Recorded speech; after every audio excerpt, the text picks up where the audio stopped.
Hello students, today we are going to start chapter 6 of class 10, The 100 Dresses part 2nd, written by Albasar Ister.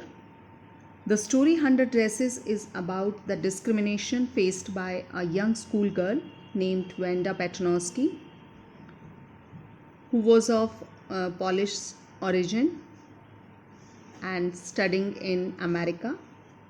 In the part 1, we have seen that Wanda is always teased by her classmates, especially Maddie and Peggy. Or we can say the 100 dresses and Wanda remain the main concern of Peggy and Maddie throughout the story. In the first part, we have also seen that she has won the drawing contest by designing 100 dresses. The theme of the story is that talent and genius of an artist can never be curbed. Now in the second part, we will see that the story comes to a positive end when Wanda gifts her designs to the girls through a letter. We will also see that these 100 dresses are actually the beautiful designs created by Wanda. And they hold significance because they highlight the creative aspect of the simple Polish girl, Wanda Petronovsky, who didn't have any friends at school. Now, let's move to the story. While the class was circling the room, the monitor from the principal's office brought Miss Mason a note. Who is Miss Mason? Their teacher. And why the class was circling the room? Circling means moving around, because they are just having a look at the drawings. They are observing the drawings created by Wanda Petronovsky. So while the class was circling the room, that means while all the students of the class, or we can say room number 13, were going around or moving around the room to look at the drawings designed by Wanda Petronovsky, the monitor, who is monitor here? An official, or we can say a person from the principal's office, brought a paper. A note means a paper, written note to Miss Mason. Then that means a person from the office of the principal brought a paper to Miss Mason during that time when all the students of the class were moving around the room and they were looking at the drawings. Miss Mason read it several times. So Miss Mason read that paper many times and studied it thoughtfully for a while. Then she studied it carefully for some time. Then she clapped her hands. Attention class, everyone back to their seat. So she asked everybody to go back to their seat. When the shuffling of feet had stopped and the room was still and quiet, Miss Mason said, "I have a letter from Wanda's father that I want to read to you." So when sound of the movement of feet had stopped, that means all movements in the class had stopped and there was no sound in the class. Everything was, we can say, still and quiet. When there was no sound in the class, then Miss Mason spoke. Now what she said? "I have a letter from Wanda's father." So she said that she had a letter from Wanda's father and she wanted to read that letter for the students of the class. Miss Mason stood there a moment, and the silence in the class, in the room, grew tense and expectant.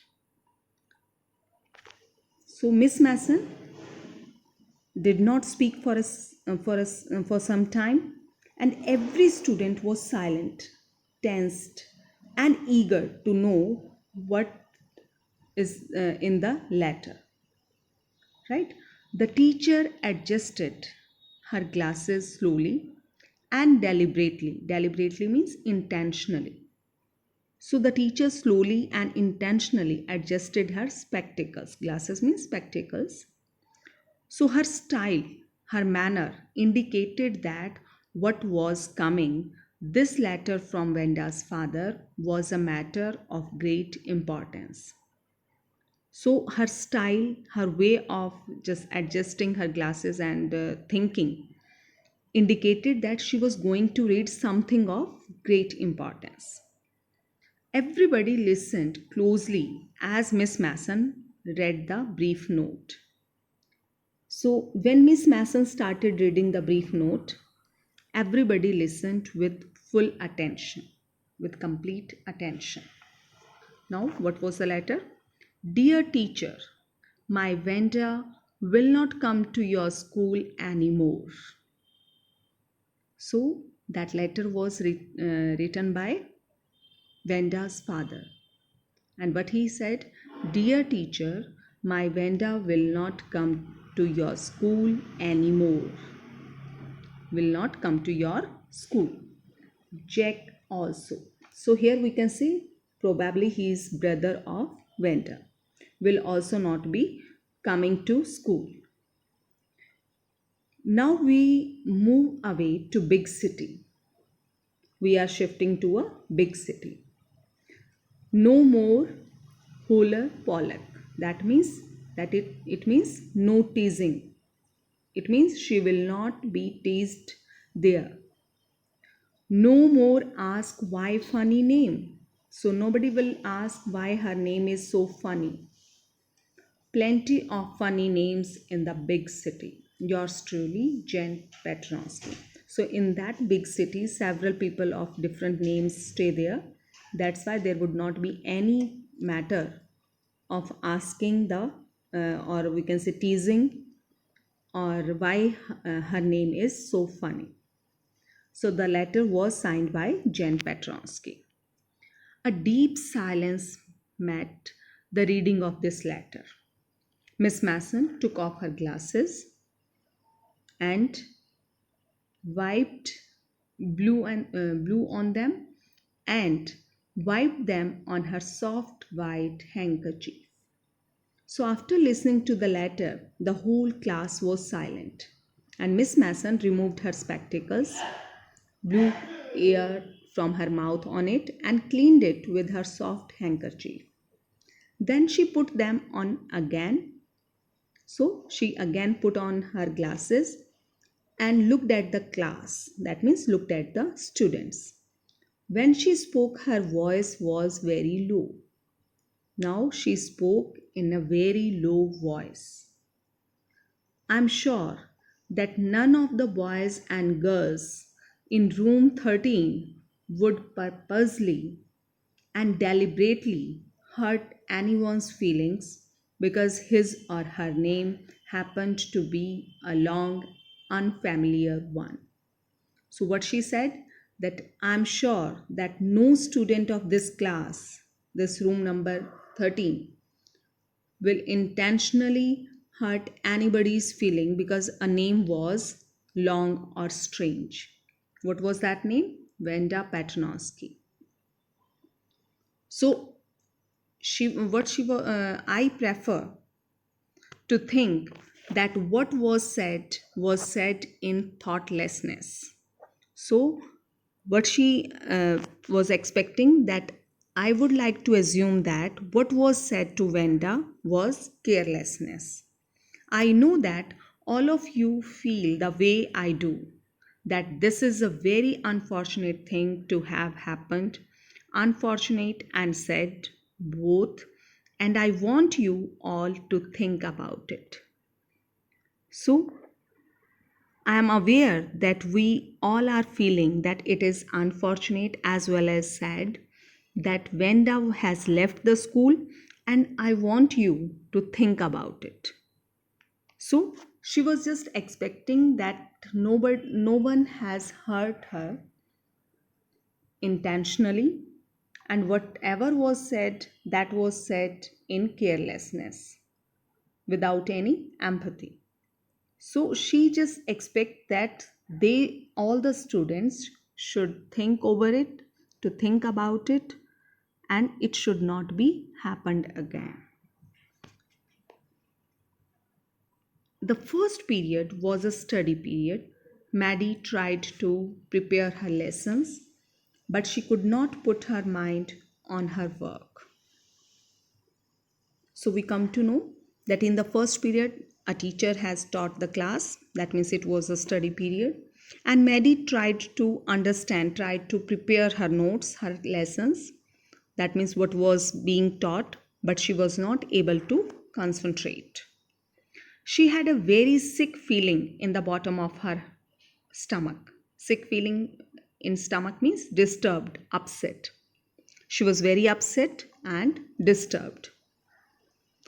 True, she had not enjoyed listening to Peggy ask Vanda how many dresses she had in her closet. So it is true that Maddie didn't like Peggy asking Vanda how many dresses she had in her cupboard. But she had said nothing. But that thing was also there that Maddie had not said anything to Peggy. She hadn't stopped her. She had stood by silently. So we can say she had supported her silently, and that was just as bad as what Peggy had done. So when she silently supported Peggy, now she thought her silence was as bad as Peggy had done to Vanda, because she was a mute spectator of all such type of bullying. When Peggy was teasing her, she was just silent. She didn't oppose Peggy. Worse, she was coward. At least Peggy hadn't considered they were being mean, but she, Maddie, had thought they were doing wrong. She could put herself in Vanda's shoes. To put in someone's shoes means to imagine, to be in someone's situation. So here we can say Maddie thought that her silence was as bad as Peggy had done to Vanda. That means she thought that she was a coward, and Peggy didn't understand they were behaving like selfish persons. Mean means selfish. And Peggy did not understand the effect her questions would have on Vanda. But Maddie was aware that it was wrong. Maddie could imagine herself to be in situation of Vanda because she was also a poor girl. That's why she could imagine herself to be in situation of Vanda. Goodness, wasn't there anything she could do? So she thought that if she could do anything now, if only she could tell Vanda she hadn't meant to hurt her feelings. So Maddie thought it would be good to tell Vanda that she did not want to hurt her feelings. She turned around and stole a glance at Peggy. Then Peggy took a quick look at Peggy, but did not look up. But Peggy did not look at her. She seemed to be studying hard. Maybe, or we can say probably, Peggy was concentrating on her studies. She was busy in her studies. Well, whether Peggy felt badly or not, she, Maddie, had to do something. So now Maddie thought this thing that whether Peggy felt bad about the incident or not, she wanted to do something. Who wanted to do something? Maddie. She had to find Vanda Petronovsky.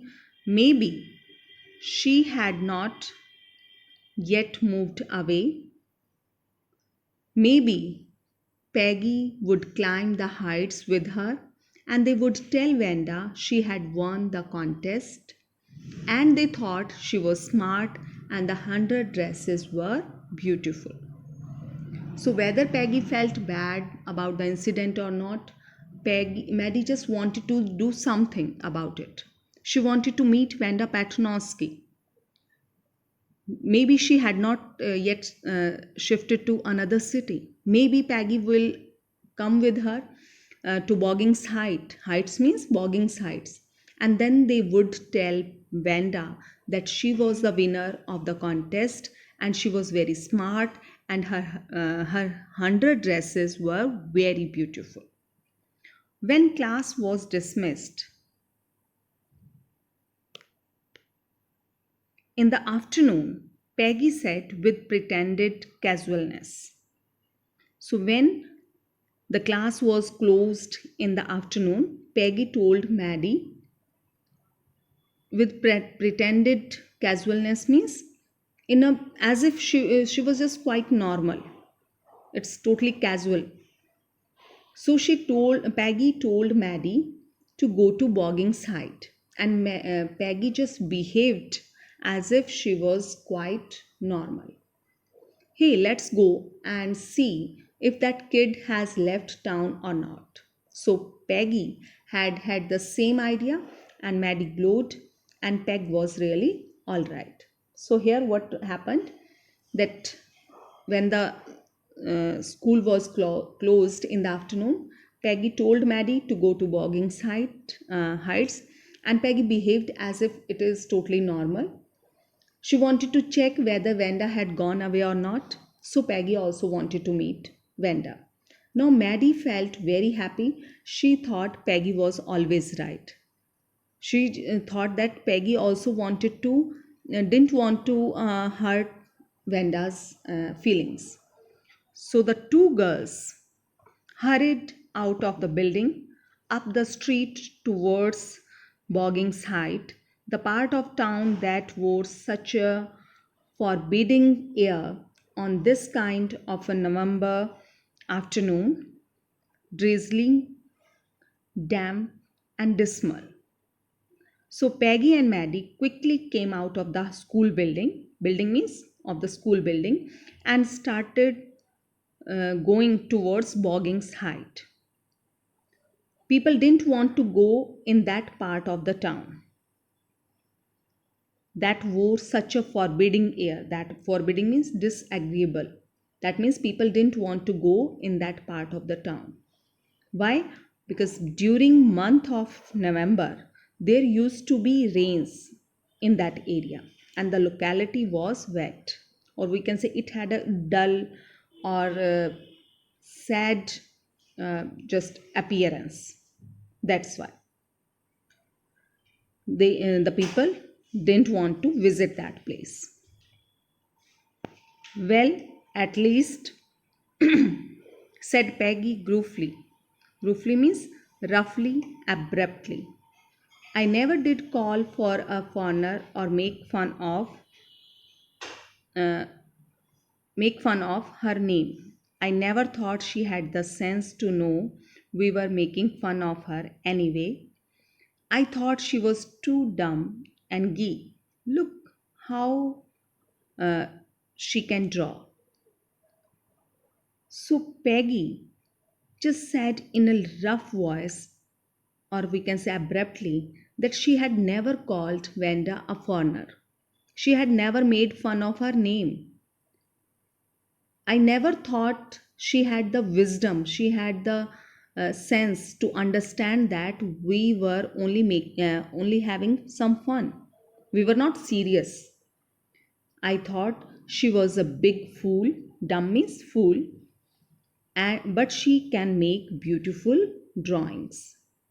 Now, Maddie could say nothing. All she hoped was that they would find Vanda. She wanted to tell her that they were sorry they had picked on her. Picked on somebody means tease somebody. So Maddie didn't say anything. She only wished that they would meet Vanda. Maddie just wanted to tell Vanda that they were sorry to tease her, and she wanted to tell her that they were sorry but they had picked on her, they teased her, and how wonderful the whole class thought she was, and please not to move away and everybody would be nice, She and Peggy would fight anybody who was not nice. So the school even thought that Vanda was a wonderful girl because she has designed 100 dresses, 100 designs, drawings, or we can say they all were awesome. She also wanted to request Vanda not to go away, and also wanted to request her that everybody would be nice to her. She and Peggy will fight with anyone who was not nice to Vanda. She just wanted to ensure her that nobody would just tease her in future. Now, the two girls hurried on. They hoped to get to the top of the hill before dark. The two girls, Peggy and Maddie, started walking quickly. They wanted to reach top of the hill before sunset. Then I think that's where the Paternoskys live, said Maddie, pointing to a little white house. Now, pointing to a house of white color, Maddie said that probably Paternoskys family lived there. And what was the scene there? Wisps of old grass stuck up here and there along the pathway like thin kittens. The house and its sparse little yard looked shabby but clean. So here, how was the house? Bunches of old grass had grown all over the path, and the house and its small yard, sparse means small, or we can say thin, not, it's not dense, or we can say scattered thinly. Small yard did not look nice, but it was clean. It reminded Maddie of Vanda's one dress, her faded blue cotton dress, shabby but clean. So that house, that small yard reminded Maddie about the faded blue dress of Vanda, which faded blue dress. The dress did not look nice but was always clean. Now, there was not a sign of life about the house. Peggy knocked firmly on the door. So it looked that nobody lived there. Not a sign of life means nobody lived there. And Peggy knocked at the door, but nobody answered. But there was no answer. She and Maddie went around to the backyard and knocked there. Still there was no answer. So both the girls went to back of the house and knocked at the back door, but there was no answer. Now there was no doubt about it. The Paternoskys were gone. How could they ever make amends? So now they were sure that family of Paternoskys have shifted to new place. So there was no scope for correcting their mistakes. To make amends means to show that one is sorry by doing something good. So now they were not able to correct their mistake, to just they were not able to feel sorry to Vanda Paternosky. So there was no scope for correcting their mistake. They turned slowly and made their way back down the hill. So they turned back and slowly started climbing down the hill to return to their houses. Up to here we will do in this part. Thank you. Have a nice day.